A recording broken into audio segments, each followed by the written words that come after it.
Hello! இன்னைக்கு நம்ம MS education சேனல்ல நம்ம என்ன பார்க்க போறோம்னா, பாசிவ் வாய்ஸ பத்தி தான் பார்க்க போறோம். ஆனா கொஞ்சம் டிஃபரெண்ட்டா தான் பார்க்க போறோம். பாசிவ் வாய்ஸ்ல என்ன பார்த்தீங்கன்னா, இப்போ ஒருத்தங்க நம்மளுக்கு அட்வைஸ் குடுக்குறாங்க, அல்லது ஏதாவது ஒண்ணு சொல்றாங்கன்னா, அத ஆக்டிவ் வாய்ஸ்ல இருந்து எப்படி பாசிவ் வாய்ஸா மாத்த போறோம், அத தான் நம்ம இன்னைக்கு பார்க்க போறோம். முதல்ல சில கண்டிஷன்ஸ், டெர்ம்ஸ் எல்லாம் பார்ப்போம். அதுக்கப்புறம் அத வந்து எப்படி எக்ஸர்சைஸ்ல அப்ளிகபிள் யூஸ் பண்றோம்ங்கிறத பத்தி பார்க்க போறோம். வாங்க முதல்ல வந்து பாசிவ் வாய்ஸ் ரிக்வெஸ்ட்ன்னே குடுத்துருக்காங்க. இப்ப ஆக்டிவ் வாய்ஸ்ல வந்து ஏதாவது ஒரு சென்டென்ஸ் நம்ம சொல்லச்சுல ஆரம்பிக்கச்சுல வந்து ப்ளீஸ் வச்சு ஆரம்பிக்கணும். அதாவது இப்ப please bring me a cup of tea, please do this job instead of me அப்படி ஏதாவது சொல்லச்சுல, நம்ம ஆக்டிவ் வாய்ஸ்ல ப்ளீஸ் வச்சு ஆரம்பிக்கணும். அதே இது ஆக்டிவ் வாய்ஸ்ல இருந்து பாசிவ் வாய்ஸா மாத்துச்சுல, நம்ம வந்து யூர் ரிக்வெஸ்டட் டூன்னிட்டு யூஸ் பண்ணணும். Your requested to. ப்ளீஸுக்கு பதிலா நீங்க யூர் ரிக்வெஸ்டட் டூன்னிட்டு யூஸ் பண்ணலாம். For example, "you are requested to do this job instead of me" அல்லது "you are requested to bring me a cup of tea or bring me a cup of coffee" அப்படி ஏதாவது இது பண்ணச்சுல, "you are requested" அப்படின்ட்டு ப்ளீஸுக்கு பதிலா use பண்ணணும் நீங்க. அதுதான் இந்த 3 லைன்ல குடுத்துருக்காங்க. நெக்ஸ்ட் வந்து என்ன குடுத்துருக்காங்க பார்த்தீங்கன்னா, இப்போ நம்ம ஒரு நெகட்டிவ் ஃபார்ம் யூஸ் பண்ணச்சுல, நம்ம பாசிவ் வாய்ஸ்ல எப்படி ரிக்வெஸ்ட் பண்ணணும்னா, "you are requested" negative form இருக்கச்சுல, நம்ம வந்து என்ன யூஸ் பண்ணணும்? "You are requested not to" அதாவது யூ ஆர் ரிக்வெஸ்டட் நாட் டூன்னிட்டு யூஸ் பண்ணலாம். ஃபார் எக்ஸாம்பிள் என்ன பார்த்தீங்கன்னா, "you are requested not to do this job" do this job அப்படின்ட்டு யூஸ் பண்ணலாம். அப்படின்னுட்டு வச்சுக்கோங்க. நெக்ஸ்ட் எக்ஸாம்பிள் வந்து பார்க்கலாம். "Please assemble in the ground" இது ஆக்டிவ் வாய்ஸ். இது பாசிவ் வாய்ஸ்ல எப்படி மாத்தணும்? ப்ளீஸுக்கு பதிலா யூ ஆர் ரிக்வெஸ்டட் டூ மட்டும் போட்டா போதும். You are requested to assemble in the ground. Second example என்ன குடுத்துருக்காங்க பார்த்தீங்கன்னா, "please do not use mobile phones here" இது நெகட்டிவ் சென்டென்ஸ்ல இருக்கு. ஆனா ஆக்டிவ்ல இருக்கு. அப்ப நம்ம வந்து அத பாசிவா எப்படி மாத்தணும்? "You are requested not to use mobile phones ஹியர்ன்னிட்டு மாத்தணும். தென் பாசிவ் வாய்ஸ் அட்வைஸ்ன்னுட்டு சொல்லியிருக்காங்க. இப்போ ஒரு அட்வைஸ் குடுக்குறாங்க. அத வந்து எப்படி பாசிவ் வாய்ஸா மாத்துறது? முதல்ல ரிக்வெஸ்டட் அது ரிக்வெஸ்ட் பண்றாங்க. இப்போ அட்வைஸ் குடுக்குறாங்க. அத வந்து எப்படி மாத்துறது பார்க்கலாம். இப்போ வந்து அட்வைஸ வந்து ஆக்டிவ் வாய்ஸ்ல இருந்து பாசிவ் வாய்ஸ் இது பண்ணச்சுல, நம்ம வந்து யூ ஆர் அட்வைஸ்ட் டூ அதுல யுவர் ரிக்வெஸ்ட்க்கு யுவர் ரிக்வெஸ்டட் டூன்னிட்டு யூஸ் பண்ணோம்ல. ஆக்டிவா பாசிவா மாத்துச்சுல, இதுல வந்து யுவர் அட்வைஸ்ட் டூன்னிட்டு மாத்தணும். So your advice to. இப்போ இது அட்வைஸ் வந்து நெகட்டிவ் ஃபார்ம்ல இருந்தன்னா, நம்ம வந்து யுவர் அட்வைஸ் நாட் டூன்னிட்டு யூஸ் பண்ணணும். இப்போ யுவர் அட்வைஸ்டு நாட் டூன்னிட்டு யூஸ் பண்ணணும். எக்ஸாம்பிள் வந்து குடுத்துருக்காங்க. வொர்க் ஹார்ட் இது ஆக்டிவ்ல சும்மா வொர்க் ஹார்ட் குடுத்துருக்காங்க. ஆக்டிவ்ல இருக்கு. இத எப்படி பாசிவ்ல மாத்துவீங்க? இத எப்படி பாசிவ்ல மாத்தணும்னா, your advised to work hard. இப்போ நெகட்டிவ் சென்டென்ஸ் குடுத்துருக்காங்க. டூ நாட் ஈட் ஜங்க் ஃபுட்ன்னிட்டு குடுத்துருக்காங்க. அத வந்து எப்படி பாசிவ்ல மாத்துவோம்? You are requested not to eat junk ஃபுட்ன்னிட்டு சொல்லியிருக்காங்க. நெக்ஸ்ட் இப்போ அடுத்து இது பாசிவ் வாய்ஸ் குடுத்துருக்காங்க. Passive voice omitting the agent. இப்போ ஏதாவது ஒண்ண வந்து ஏஜென்ட்னா சப்ஜெக்ட். இத ஏதாவது ஒண்ண ஒமிட் பண்ணச்சுல்ல, அத எப்படி பாசிவ் வாய்ஸா ஆக்டிவா, பாசிவா மாத்துறது ன்ட்டு சொல்லணும். இப்போ இந்த சென்டென்ஸ்ல நம்ம வந்து சம் ஒன் அல்லது நோ ஒன் வச்சு பிகின் பண்ணலாம் சென்டென்ஸ. ஸோ எக்ஸாம்பிள் என்னன்னா, "somebody has taken away my book" இது ஆக்டிவ்ல இருக்கு. இப்போ வந்து இத பாசிவ்ல எப்படி மாத்துவீங்க? "My book has been taken அவேன்னிட்டு மாத்தணும். நெக்ஸ்ட் சம் ஒன் வச்சு முதல்ல ஆரம்பிச்சிருக்காங்க. சம்படி அல்லது சம் ஒன். ஓகே. நெக்ஸ்ட் வந்து நோ ஒன் வச்சு ஆரம்பிச்சிருக்காங்க. இது ஆக்டிவ் ஏஜென்ட். இத வந்து பாசிவ்ல எப்படி மாத்துவீங்க? "No one has bought the tickets" இத பாசிவ்ல எப்படி மாத்தணும்னா, "the tickets have not been பாட்ன்னிட்டு எழுதணும்.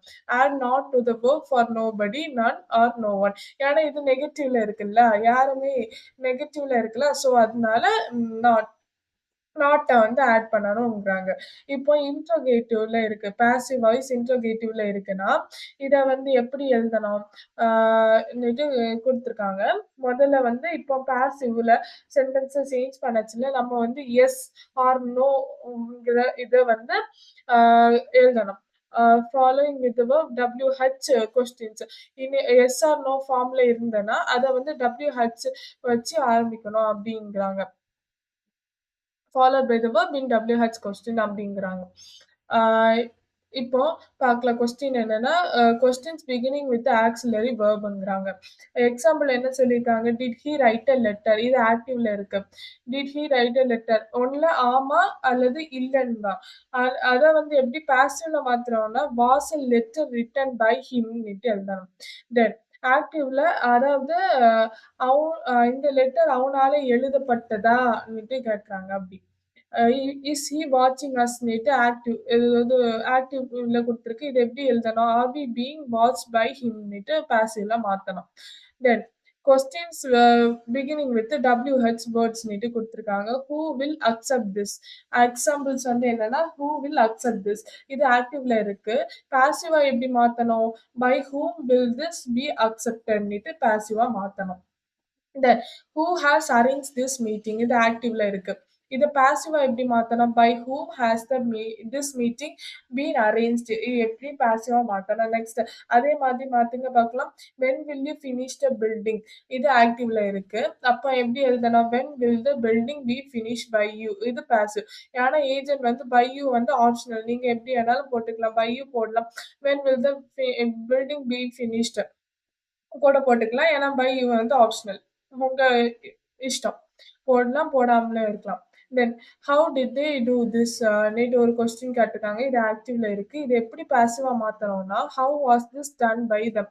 ஏன்னா பை தெம் வந்து ஒரு ஆப்ஷனல்ன்னு சொல்லியிருக்காங்க. சரி, இப்போ வந்து நம்ம எக்ஸர்சைஸ்க்கு போவோமா?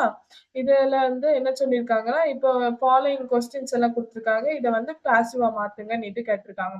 ஓகே, பாசிவா மாத்தலாம். Please call him at once. Please இருக்க இடத்துல நம்ம என்ன போடணும்? யுவர் ரிக்வெஸ்டட்ன்னுட்டு போடணும். ஸோ அப்ப ப்ளீஸ் இருக்க இடத்துல you are requested to call him at ஒன்ஸ்ன்னுட்டு போடணும். Then how did you cross the river? இத எப்படி மாத்தலாம்? How was the river crossed by யூன்னுட்டு எழுதணும். நெட் நெக்ஸ்ட் வந்து no one is borrowing the novels from the library. அது எப்படி எழுதணும்? the novels are not being borrowed from the library. லைப்ரரியில இருந்து நாவல்ஸ் யாரும் borrow பண்ணவே இல்ல அப்படிங்கிறாங்க. தென் will you help meங்கிறாங்க. அத வந்து எப்படி எழுதலாம்? shall I be helped by youங்கிறாங்க. Next go for a jog early in the morning. இது ஒரு அட்வைஸ் குடுக்குற மாதிரி இருக்குது. ஸோ நம்ம என்ன பண்ணலாம்? Your advice to go for a jog early in the மார்னிங்ன்னுட்டு எழுதணும். நெக்ஸ்ட் நெக்ஸ்ட் வந்து என்ன குடுத்துருக்காங்க? Why have you left your brother at ஹோம்ன்னுட்டு கேட்டிருக்காங்க. இது ஒரு கொஸ்டின் மார்க். ஏன் உன் தம்பிய வந்து வீட்ல விட்டுட்டு வந்திருக்க? அதுக்கு அத எப்படி எழுதலாம்? Why has your brother been left at ஹோம்ன்னுட்டு எழுதலாம். Next nobody should violate the rules. இது வந்து இந்த எப்படி எழுதலாம்? the rule should not be violated. Someone has to initiate it immediately. It has to be initiated immediately ன்னுட்டு எழுதலாம் பாசிவ்ல. have you invited Raman to the party?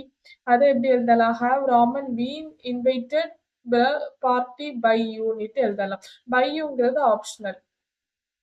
Then please do not walk on the grass. ப்ளீஸுக்கு பதிலா you're requested. இதுல நாட்ங்கிற வார்த்தை இருக்கனால use பண்ணணும். Negative சென்டென்ஸா இருக்கனால நீங்க என்ன யூஸ் பண்ணணும்? You're requested not to walk on the கிராஸ்ன்னுட்டு யூஸ் பண்ணணும். Cross the busy road carefully. இது ஒரு அட்வைஸ் குடுக்குற மாதிரி இருக்கு. அதனால அத எப்படி எழுதணும்? Your advice to cross the busy roads கேர்ஃபுல்லின்னுட்டு எழுதணும். Then when will you book the tickets to Bangalore? அப்படின்னுட்டு கேட்டிருக்காங்க. when will the tickets to Bangalore be booked by you? by youங்கிறது ஒரு ஆப்ஷனல் அப்படி. படிச்சோம்ல. பைங்கிறது ஒரு ஆப்ஷனல். ஓகே. நெக்ஸ்ட் அடுத்து இது என்ன பார்க்குறோம்னா, in the following sentence, the verbs have two object, namely direct and indirect object. Change each of them following sentence into passives, using direct object as the subject in one and indirect in another. அதர்ன்னுட்டு கேட்டிருக்காங்க. இது எப்படி மாத்துறோம் பார்த்தீங்கன்னா, இதுல என்ன சொல்லியிருக்காங்கன்னா, John gave a bar of chocolate to ஜில்ன்னுட்டு சொல்லியிருக்காங்க. அப்ப இது எப்படி எழுதலாம்? Jill was given a bar of chocolate by ஜான்னும் எழுதலாம். A bar of chocolate was given by ஜான்னும் எழுதலாம். Next Pragathi lend a pencil to Keerthana சொல்லியிருக்காங்க. அப்ப இத எப்படி எழுதலாம்? Keerthana was to lend a pencil by பிரகதின்னு எழுதலாம். A pencil was lend by Pragathi to கீர்த்தனான்னு எழுதலாம். Next Sudha told the truth to her friend ன்னுட்டு கொஸ்டின் குடுத்துருக்காங்க. இது எப்படி எழுதலாம்? "Sudha's friend was told the truth by ஹர்ன்னுட்டு எழுதலாம். "The truth was told by Sudha to her ஃப்ரெண்ட்ன்னுட்டு எழுதலாம். எழுதலாம். Next "they offered the job to வெங்கட்ன்னுட்டு சொல்லியிருக்காங்க. அப்போ இத எப்படி வெங்கட்ட ஃப்ரெண்ட்ல போட்டு சப்ஜெக்ட்ட ஃப்ரெண்ட்ல போட்டு எப்படி எழுதலாம்? Venkat was offered the job by தெம்ன்னுட்டு எழுதலாம். "The job was offered by them to வெங்கட்ன்னு எழுதலாம். Next "the boss showed the new computer to Kavya." இப்போ இத எப்படி எழுதலாம்? Kavya was showed the new computer by the boss. The new computer was showed to Kavya by the boss ன்னுட்டும் எழுதலாம். அப்படின்னுட்டும் எழுதலாம். Thank you.